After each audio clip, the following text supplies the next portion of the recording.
Hello and welcome, my constant reader friends.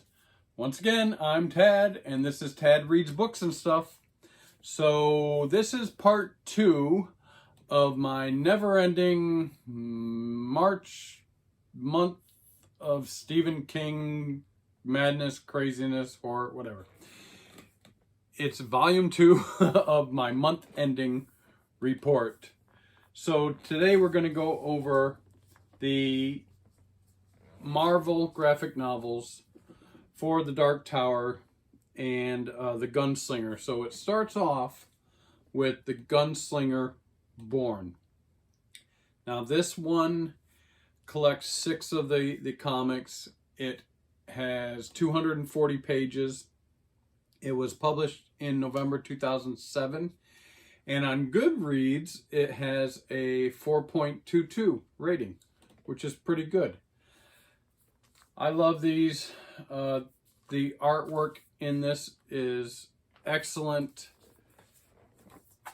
Even if you take the dust jacket off, the books are really nice. You know, looks like leather, gold imprint, Stephen King, The Dark Tower. Really nice hardback versions. So one of the things that is really good about this series, this is the beginning series by Marvel, and what was really smart of them was to get Robin Firth to do this, because Robin Firth, as some of you know, is the preeminent goddess that knows more about The Dark Tower than almost everyone except possibly Stephen King. So this series basically is Wizard and Glass, but expanded. So they do have they do fill in some of the things that are hinted to or kind of spoken about in this novel, and expands it and gives you a little bit more information so that you can feel more immersed in this world. Now, the first book, The Gunslinger Born, pretty much Wizard and Glass, pretty much out of Wizard and Glass. I think what they wanted to do with these series of graphic novels is do it chronologically. So you start at the beginning with Gunslinger Born, where of course Roland becomes the youngest gunslinger ever at only the age of 14. So he basically beats Court. Court is the guy who trains the gunslingers. And one of the ways to get your guns and become a gunslinger is you have to defeat him in combat. Roland uses an interesting way. If you've read the books, I'll be honest with you, I think if you're going to read these graphic novels, you probably should have read the books first. I think it can be a little confusing getting into this world and this story if you aren't familiar with the Dark Tower novels to begin with. So I think it's better that way. I will tell you, starting to read The Gunslinger Born, it has been several years, we won't say how many, since I read the Dark Tower series, and I loved it, but reading these graphic novels, holy crap, it just brought everything back and made me just salivate. I want to read the Gunslinger series again, the Dark Tower series again, because it's so good. The visuals in these comics are amazing. The artwork is amazing. The story is great. Boy, if they only could have done the movie like this, they would be still making movies. They would just keep making this whole series into a huge IP and make millions and billions of dollars off the movies if they only could have done that.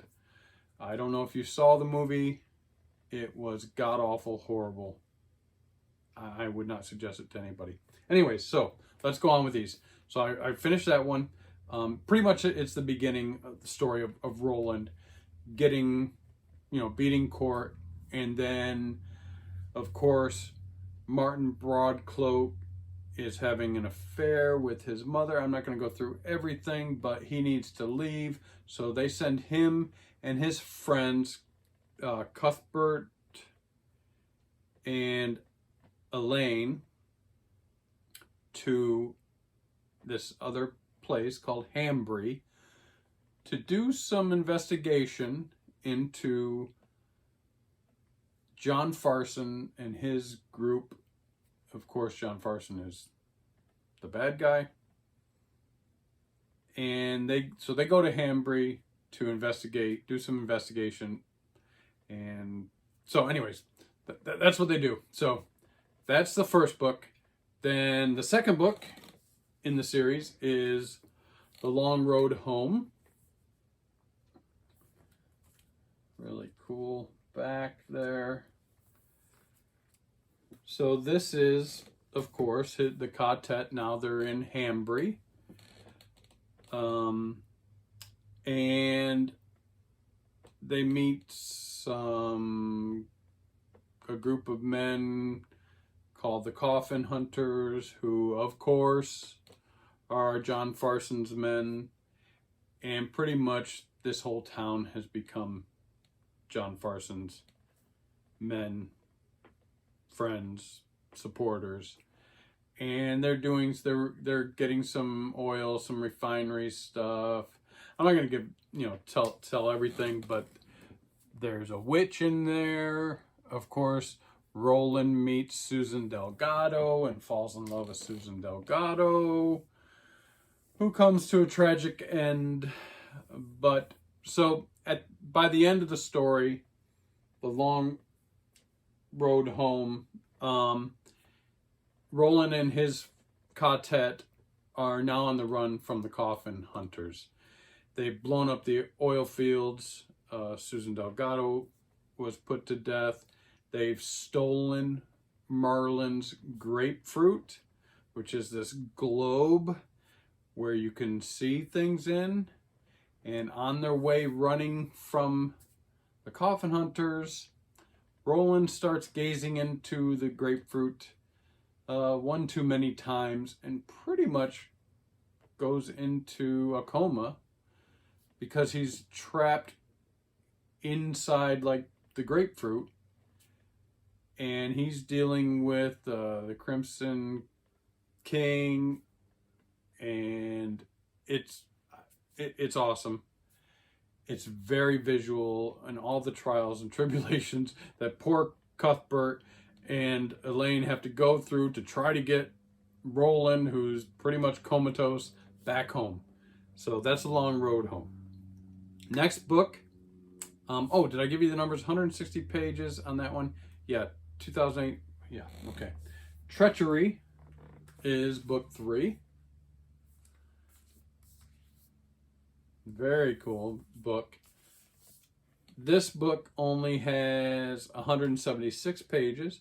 It was published in May of 2009. And on Goodreads, it's 4.21. So that's pretty good. It's not the highest one yet, but this is a pretty good one. Now, Treachery is awesome because this is where you start meeting some other people. For instance, on the cover there, we meet Eileen, who is Court's niece. Now, she wants to become the first ever female gunslinger. So there's her story in that, which now we're starting to separate a little bit from The Wizard of Glass, the book, and into learning more and just filling out the world with more characters and more storylines. So, of course, finally, Roland and his quartet make it back to Gilead. they're received as heroes, and they're going to do a big celebration and make them all gunslingers and give them their guns and things like that. But as the title is treachery. There's treachery everywhere.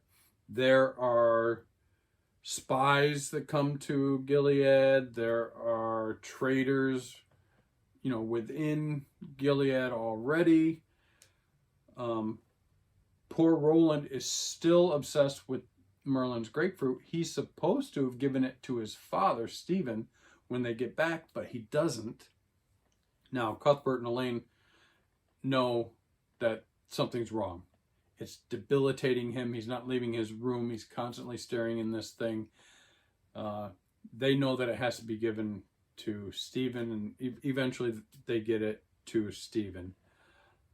So during the celebration, some things happen. I'm not going to give it all away, but you have to read it. It's awesome. Anyways, so that's Treachery. The next book is The Fall of Gilead. Well, actually, there was a one-shot done called The Sorcerer before this came out. And what they actually did is just put it in the beginning of this book. So this is The Fall of Gilead. And, of course, the title basically says what happens. So let me give you some information on this book. It has 208 pages. It was published February 2010. And it's on Goodreads, it's 4.34. It is the highest rated of these actual graphic novels. So what happens in this? This really just, as the title indicates, it's the beginning and the end of, well, the beginning of the fall and the fall of Gilead. We lose everybody, pretty much, except for the young gunslingers. So their fathers, mother, by the end of this story, are gone. Gilead has fallen to John Farson, the good man, his troops, and his supporters, of course. Martin Broadcloak is one of his supporters, of course. The Sorcerer is pretty cool because that gives you a little bit more insight into Martin's life. It introduces his sister, who of course is a demon, and that's pretty interesting story there. So you can see now we're really kind of going away almost completely from Wizard and Glass, and now we're just developing new stories for readers to enjoy in this world and to flesh it out a little bit. I think it's great. Just the tension that you get, you can feel it. It's palpable. The fight is crazy. Again, I'm giving you a lot of information, but I don't want to give away everything because you have to read it. And let's just go on to the last one. The last one is Battle of Jericho Hill. So what happens here? Well, this is the end of the first series. Let's just go through the numbers. 114 pages, published in August of 2010. So these last two were both published in 2010. And on Goodreads, it's a 4.31, which is very close to the last one, 4.34. So these were, I think, the two highest rated of the whole series. And I think maybe because it's a departure from the book. A lot of people didn't see the reason of even reading Gunslinger Born because it pretty much was Wizard and Glass. But I think just for the visual, the artwork, and getting back into the world was great. So Battle of Jericho Hill, of course, this is the final battle between Roland, what's left of his quartet, and gunslingers. Along the way, he has been able to recruit some more people. He's trying to build up an army so that he can go and have a final battle against John Farson and his troops, of course. But there's more treachery. There's more traitors. There's even a part where Martin disguises himself and comes to Roland's camp. He gets found out, but doesn't get killed, of course. But it's pretty much ends up being Jericho Hill's The Last Stand. At the end of it, you know, Roland has taken a vow. He's going to follow. They can see this ripple, this splintered